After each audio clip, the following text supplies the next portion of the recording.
இன்னும் எடுக்கவே இல்லை. போட்டேன். கலக்கா கொட்டை போட்டது வரலையே. சரி போடுங்க போடுங்க. ஐயா அப்படியே கிண்ணாத்து கழுவி ஊத்துறீங்க, போங்க அப்படிக்கா. கழுவி என்னவோ சும்மா தெளிச்சு விடுக்கானா அவ்வளோ தண்ணி தண்ணி தெளிக்கா கையில்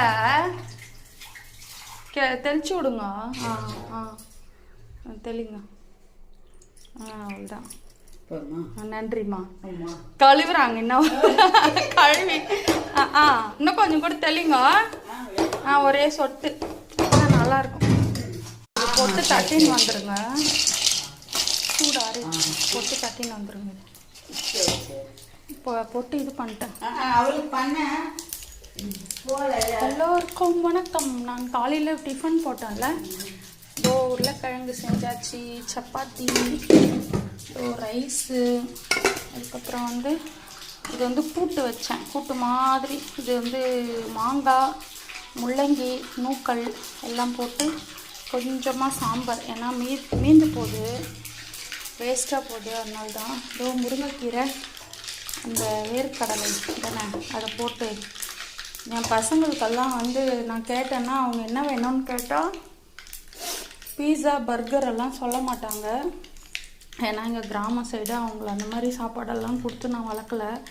அவங்களுக்கு என்ன வேணும்னு கேட்டாங்கன்னா அவங்க கூழ் கேட்பாங்க, களி கேட்பாங்க, முருங்கைக்கீரை கேட்பாங்க, மட்டன் குழம்பு கேட்பாங்க, சிக்கன். அந்த மாதிரி சிக்கன்னா நாட்டுக்கோழி தான், அது கூட அது கொடுக்க மாட்டேன். ஆனால் பிராய்லர் ஒன்றும் பண்ணாதுன்னு சொல்கிறாங்க. எப்பாவது ஒரு முறை சாப்பிட்றதில்ல, தப்பில்லை. இன்றைக்கி சமையல் இது தான். தயிர் தாளிச்சிருவேன், அவ்வளோதான். இதாகிடுச்சு.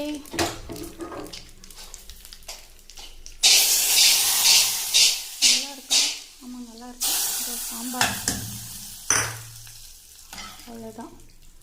இன்னைக்கு சமையல் ரெடி. நன்றி, வணக்கம்.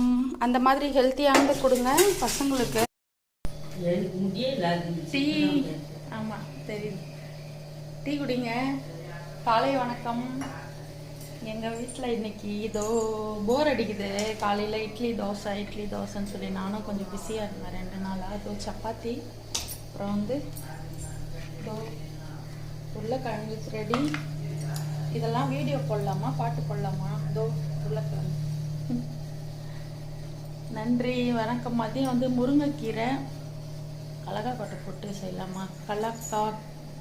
கடலக்கா கொட்டை போட்டு பொரியல், அப்புறம் சாதம். இன்றைக்கு எங்கள் வீட்டில் சமையல் அதுதான் நினைக்கிறேன். வேறு ஏதாவது போட்டால் வீடியோ போடுறேன். நன்றி, வணக்கம்.